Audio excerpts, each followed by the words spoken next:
विनोद रावल जी, अब ये फैसला लिया गया है, अब हमने चलिए ग्लोबल क्राइसिस चल रहा है, पेट्रोल डीजल की कीमतें अब बढ़ेंगी, ये अनुमान लगाया जा रहा है। प्रधानमंत्री जी ने जो भी कुछ कहा है, आपको लगता है कि आने वाले समय में ये एक निशानी है, कहें कि एक पहले ही वार्निंग दे दी गई है कि बदलाव बहुत कुछ हो सकता है?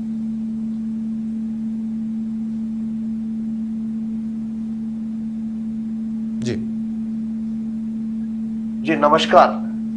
न्यूज टीवी इंडिया के दर्शकों को मेरा नमस्कार जी। देखिए, जहां तक इस स्टेटमेंट की कल की बात है जो उन्होंने कल भाषण में हैदराबाद में कही जी। इसके मायने या इसकी जो आप कहिए आहट तो पहले से थी। ऐसा कुछ नहीं कि हम वैश्विक प्रॉब्लम से भाग नहीं सकते, हम उसका एक हिस्सा है। एक और जो चल रही है, जो जिस तरह के आज इंटरनेशनल माहौल बना हुआ है, ऐसा अंदाजा सबको था कहीं ना कहीं कुछ ऐसा चल रहा है और उससे कोई भी देश अछूता नहीं रह सकता है, कितनी भी वो कोशिश कर ले, कितना भी इम्यून हो, वो पॉसिबिलिटी नहीं है।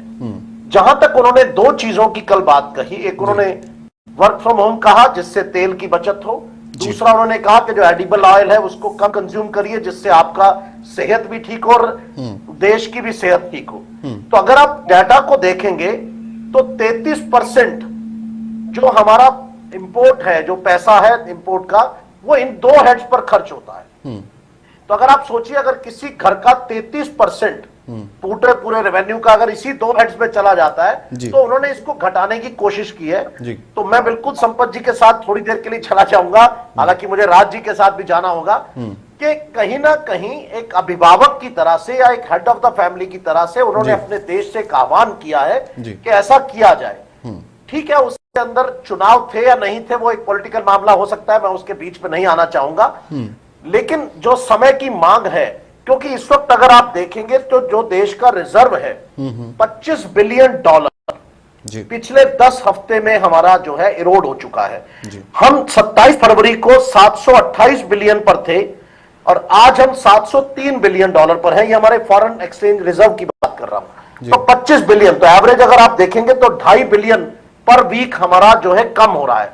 आप डॉलर का प्राइस देखेंगे कंटिन्यूसली ऊपर जा रहा है। आज आप शेयर मार्केट को देखिए, जिस तरह से 1300-1400 पॉइंट गिरी, 2% पूरा 6 लाख करोड़ आपका एक दिन में चला जाता है।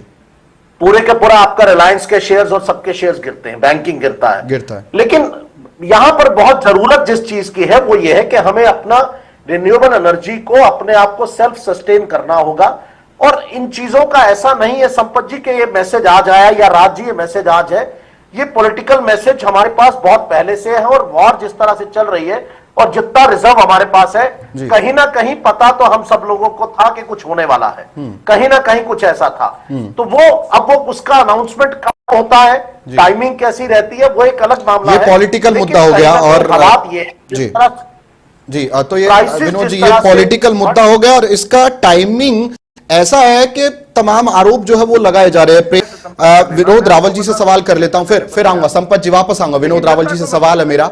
विनोद रावल जी, अब ये बड़े बदलाव देखने को मिल रहे हैं, सवाल ये उठता है कि अब परिस्थितियां तो आ गई है और तेल संकट की हमने बात कही, हमने सारी चीजें देखी, सोना मत खरीदिए, ये सारी चीजें आ गई है, लेकिन आपको क्या लगता है कि पेट्रोल डीजल की कीमतों में बड़ा उछाल होने जा रहा है? इसी के साथ साथ मुझे यह भी जानना है कि क्या देश जो है वो आर्थिक दबाव की स्थिति में फिलहाल पहुंच रहा है?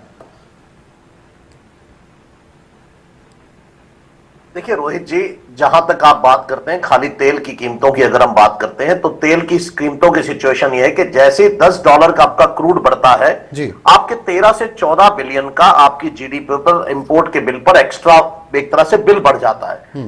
अब जिस तरह से स्टेट ऑफ होम्स बंद पड़ा हुआ है, डीजल पेट्रोल की सप्लाई ऑयल क्रूड ऑयल की हो नहीं रही है, तो डिमांड सप्लाई तो यहां, मैं तो अर्थशास्त्र का आदमी हूं, जैसे डिमांड बढ़ेगी तो आप जो है उससे डिमांड प्राइस आपका बढ़ेगा। अब सवाल यह आता है कि कितना नुकसान हो रहा है। अगर हम बात करते हैं ऑयल के कंपनीज के जो लॉसेस हैं, आप ये देखिए कि पर आवर जो लॉसेस हो रहे हैं, रोज का 1600 करोड़ का लॉस जो है कोई भी एक कंपनी जो है उसको भुगत रही है, जो उसके बस में नहीं है। इसकी वजह से अगर आप देखते तो आज कैलकुलेशन अगर आप करें तो आज 112 रुपए के प्राइस को सब्सिडाइज करके कम रेट पर बेचा जा रहा है पिछले 10 हफ्ते से। आप अगर कैलकुलेशन करते हैं क्रूड ऑयल के प्राइस से, अगर हम रिजर्व्स को अपने हटाते जी। हैं, तो अगर उसको प्राइस तो बिल्कुल रिटर्न ऑन द वॉल है कि प्राइस चेंज होंगे ऑयल के, सवाल ही नहीं पैदा होता।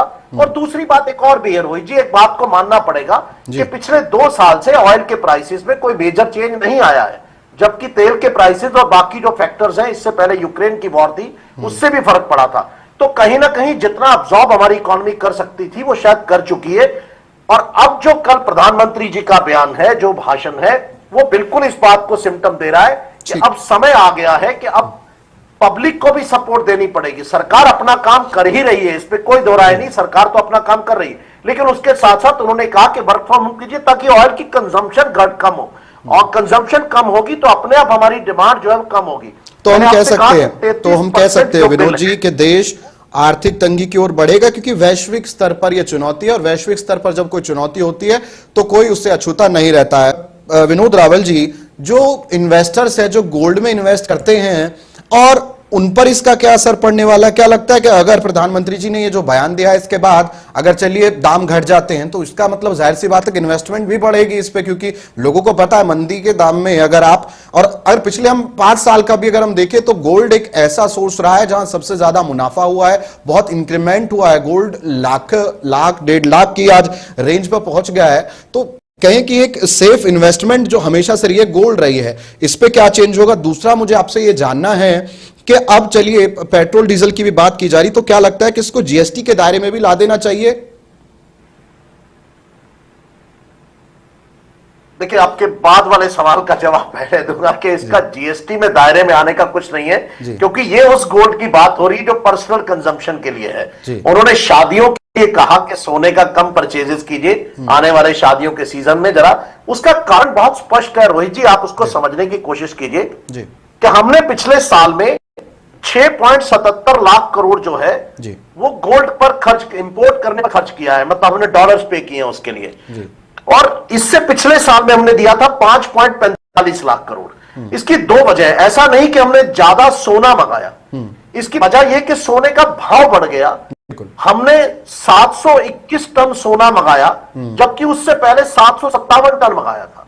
तो ये सोना तो कम आया 5%, 4.5%, जबकि पैसा हमको ज्यादा देना पड़ा क्योंकि रेट बढ़ गया। हम सब जानते हैं सोने के भाव जिस तरह से बदले। तो उनका जो, मेरे को जहां तक मुझे लगता है, उनका कहना यह कि गोल्ड के इंपोर्ट को क्यों ना कम किया जाए जिससे वो डॉलर हमें बचे, और दूसरा हम उसके तेल की कंजम्पशन को कुछ कम करें जिससे डॉलर बचे।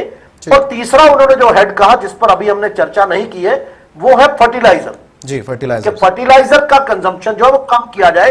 उसके 2 फायदे हैं। एक तो यह है कि आप नेचुरल फार्मिंग की तरफ जाए, फर्टिलाइजर का जितना ज्यादा इस्तेमाल हो रहा है और जिसकी वजह से फिर बीमारियां बढ़ रही हैं और वहां भी फिर हमें दवाइयों पर पैसा खर्च करना पड़ता है। तो कहीं ना कहीं ये एक बिल्कुल इस तरह की भावना है कि इस माहौल का इस्तेमाल करके क्यों ना हम अपने फॉरेन रिजर्व, जो हमारा फॉरेन रिजर्व $25 बिलियन कम हो गया 10 दिन के अंदर, क्योंकि वो एक कंट्री के हेड की तरह एक स्क्रीन पर देख रहे हैं, उनको दिखाई दे रहा है कि मेरे सामने मेरे नंबर नीचे जा रहे हैं, ग्राफ नीचे जा रहा है, जैसे हम स्टॉक मार्केट को देख रहे हैं, उनके पास नंबर्स हैं। तो उसको देखते हुए उन्होंने जो है इस बात को कहा है। लेकिन मेन बात यह है कि इसके अंदर जो आपने पहले जो सवाल पूछा था कि आपके ऑयल के प्राइसेस जो हैं वो बढ़ने के बहुत चांसेस है, जिसका लॉन्ग टर्म इंपैक्ट पूरे इकोनॉमी पर, पूरे आम जन पर भी बहुत प्रभाव पड़ेगा इसका विनोद रावल जी, क्योंकि लोगों को बढ़े हुए दामों पर पेट्रोल डीजल खरीदना होगा।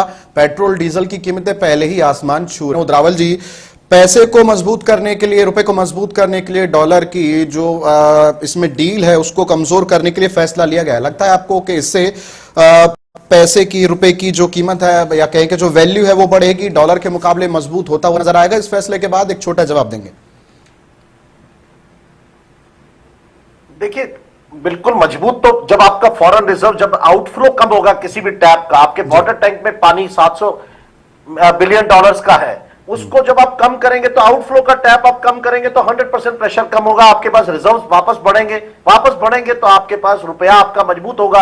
आज जो ₹95 पे वापस गिर गया है फिर से, तो कहीं ना कहीं इसको वापस लाना पड़ेगा और प्रधानमंत्री को बिल्कुल इस पर अच्छे से और सोचना होगा। अभी तो कल उन्होंने शायद एक झटका हल्के वाला दिया, मुझे लगता है बड़े झटके का भी इंतजार कीजिए, वो भी आता ही होगा, ज्यादा दूर नहीं है इसकी। प्रेमकांत जी, फाइनल कमेंट आपसे भी ले लेता हूं।